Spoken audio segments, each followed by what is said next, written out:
વિદ્યાર્થીઓ, આજે આપણે મૂડી વ્યાજની ભૂલ સુધારણા મુજબના દાખલા એની સમજૂતી મેળવીશું.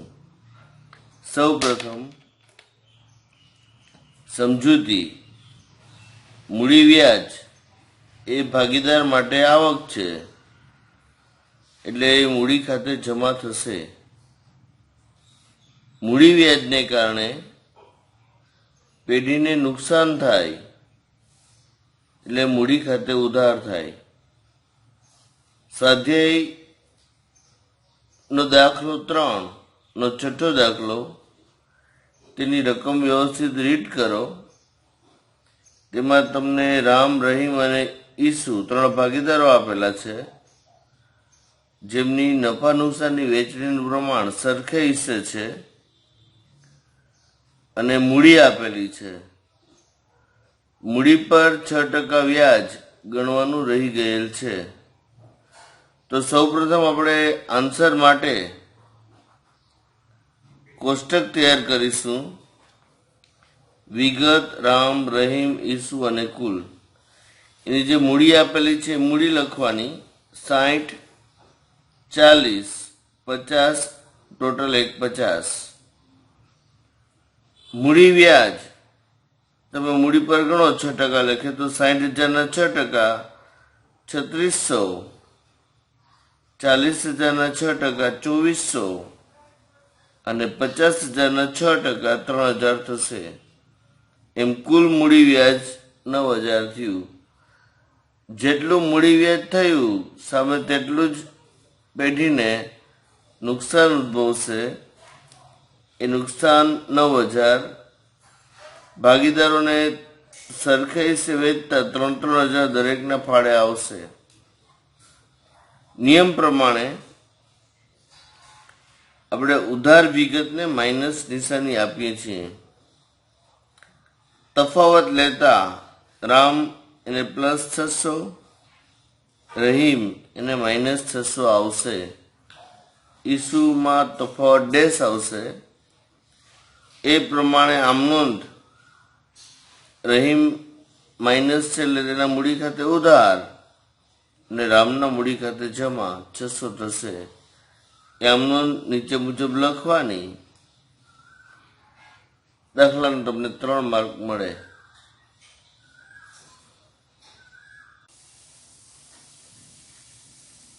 વિદ્યાર્થીઓ, હવે આપણે કમિશનને લગતા દાખલાઓ શીખડાવીશ, જે ચેપ્ટરનો સૌથી અગત્યનો મુદ્દો છે. તેથી હું તમને આખો દાખલો ગણીને સમજાવું છું. વ્યવસ્થિત ધ્યાન રાખજો. આવા દાખલાઓ ગણતા પહેલા તમને તેના સૂત્રો બનાવતા આવડવા જોઈએ. જે સૂત્રો હું તમને 2 લખાવું છું એ ખાસ યાદ રાખજો અને કેમ બને એના ઉપર ધ્યાન રાખજો. સૌ પ્રથમ કમિશન પહેલા નફો, એમાંથી તમે કમિશન બાદ કરો તો તમને કમિશન બાદ નફો મળે. આ કમિશન બાદ નફો એટલે વેચણી પાત્ર નફો. આ પહેલું સૂત્ર થયું. અહીં તમે રકમમાં જોશો તો કમિશન 10% આપેલ છે.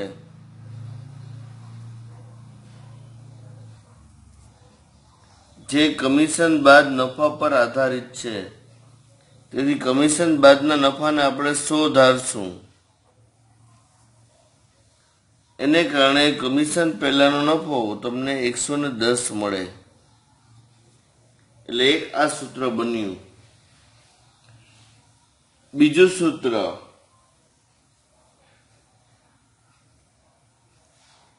ત્રણ ભાગીદારો છે, એક વિસ્મય, બીજો અભિજીત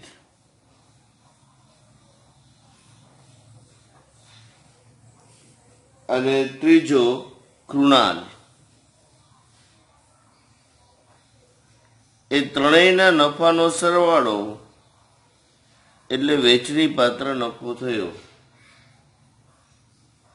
હવે તેમનું પ્રમાણ તમને આપેલું છે 3, 2 અને 4. કુલ પ્રમાણ 9 થયું. તો જો આપણે બે સૂત્રો બનાવ્યા, એક કમિશનનું સૂત્ર અને બીજું ભાગીદારને લગતું નફાનું સૂત્ર. આ બે સૂત્રમાં ધારણા મુજબની કિંમતો આપણે મૂકી. હવે એમાંથી તમને એક ખરેખર કિંમત આપેલી હોય દાખલામાં. અહીં દાખલામાં આપણે અભિજીતના ભાગનો નફો 30,000 આપેલ છે. તો અભિજીતના ભાગનો નફો 30,000 આપેલ છે, તો અભિજીતનો જે હિસ્સો છે ત્યાં આપણે 30,000 લખવાનું. અને આન્સર આપણે માંગેલો છે કમિશનની ગણતરી કરો, એટલે કમિશન ઉપર ક્વેશ્ચન માર્ક થાય. તો તમે જોઈ શકો છો કે આપણે દાખલાની શરૂઆત ભાગીદારના જે નફાની વેચણીના સૂત્ર છે એ તમારો બેઝ થયો, આધાર, અને ત્યાંથી શરૂ કરવાની થાય. તો પહેલો સ્ટેપ આ ગણાશે. અભિજીત ના નફા પરથી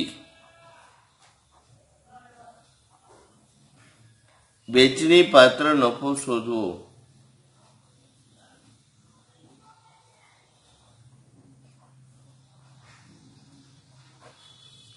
તો સૂત્રમાં આપણે કિંમતો મૂકી. તો વેચણી પાત્ર નફો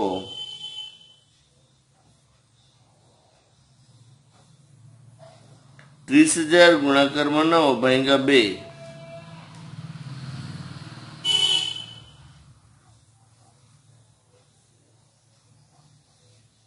1,35,000 મળશે. એટલે પહેલો સ્ટેપ આપણે આ લેવો પડશે, ભાગીદારના નફાના સૂત્ર પરથી આગળ વધવાનું. હવે વેચણી પાત્ર નફો આપણે 1,35 મળી ગયો, એ તમે પહેલા સૂત્રમાં મૂકો વેચણી પાત્ર નફાની જગ્યાએ. તો આપણે શોધવાનું કમિશન છે, તો કમિશન નીચે મુજબ મળે 1,35 ગુણ્યા 10 ભાગ્યા 100.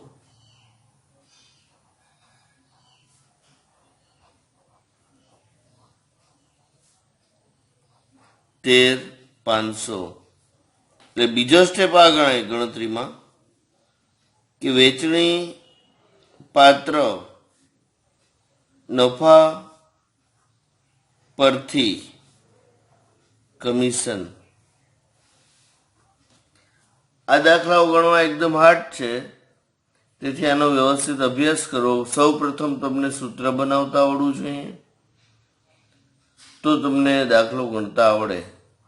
બુકની અંદર જે ગણતરી આપેલ છે તદ્દન અલગ છે. આપણે આ દાખલાઓને એક જ પદ્ધતિમાં ફોલો કરાવીશું, જેથી તમને ગણતરીમાં સરળતા રહે. આ દાખલાનો અભ્યાસ કરો. જે આ દાખલાઓ બીજા 2 થી 3 આવશે, એટલે ન આવડે તો ટેન્શન નહીં લેતા.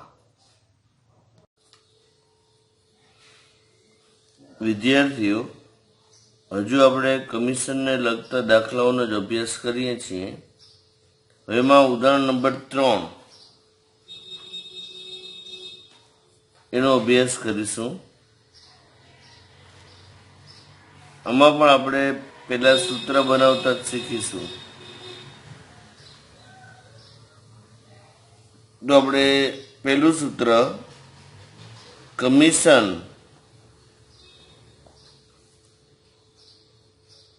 પહેલા નફો, એમાંથી આપણે કમિશન બાદ કરીએ તો કમિશન બાદ નફો મળે, જેને આપણે વેચણી પાત્ર નફો ગણીએ છીએ.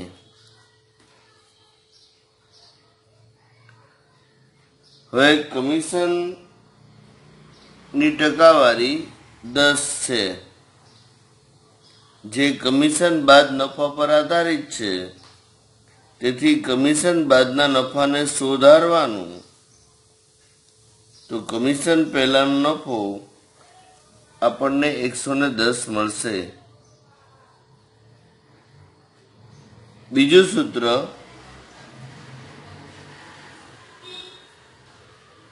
અહીં 3 ભાગીદારો છે, જયેશ, સુરેશ અને પંકજ.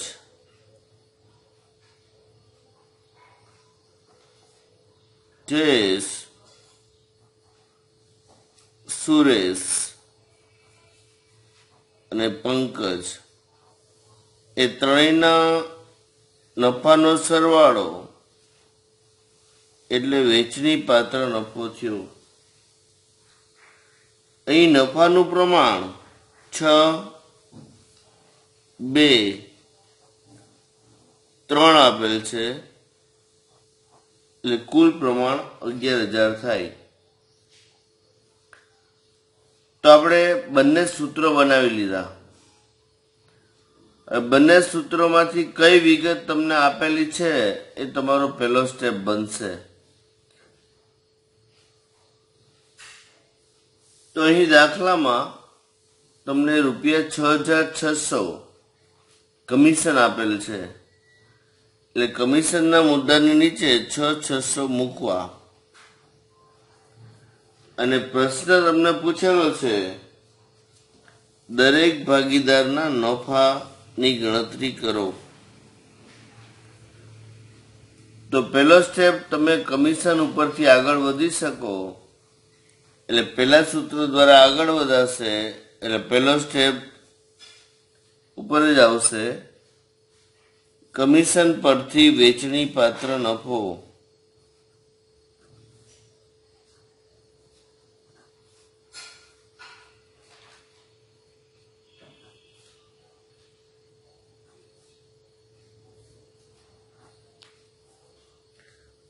તો એ વેચણી પાત્ર નફો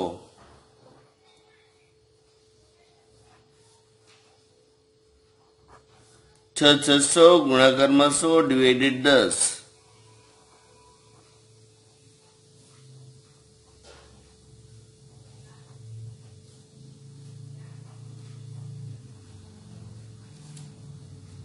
$66,000 મળશે. તો પહેલા સ્ટેપ ઉપરથી આપણને વેચણી પાત્ર નફો મળ્યો. બીજું, વેચણી પાત્ર નફા પરથી દરેક ભાગીદાર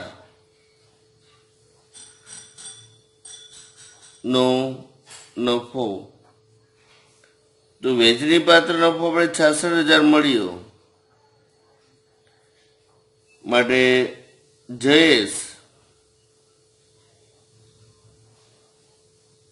ભાગનો નફો 66,000 ગુણ્યા 6 ભાગાકારમાં 11, 36,000 થશે. સુરેશ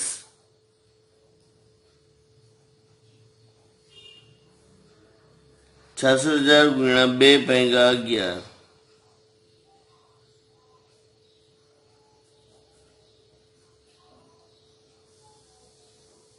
12,000 થશે. પંકજ ના ભાગનો નફો 66,000 ગુણ્યા 3 પૈગા 11 18,000 થશે. તો અગાઉનો દાખલો અને અત્યારનો દાખલો બંને મેં તમને વ્યવસ્થિત ગણતરી કરીને સૂત્ર કઈ રીતે બનાવવું એ સમજાવ્યા. હજી એક આવો દાખલો છે કે જે હું તમને ગણતરી કરીને સમજાવીશ, અને આ ત્રણેય દાખલાઓ ચેપ્ટરના સૌથી અઘરા દાખલાઓ ગણાય, તેથી તેનો વ્યવસ્થિત અભ્યાસ કરવો.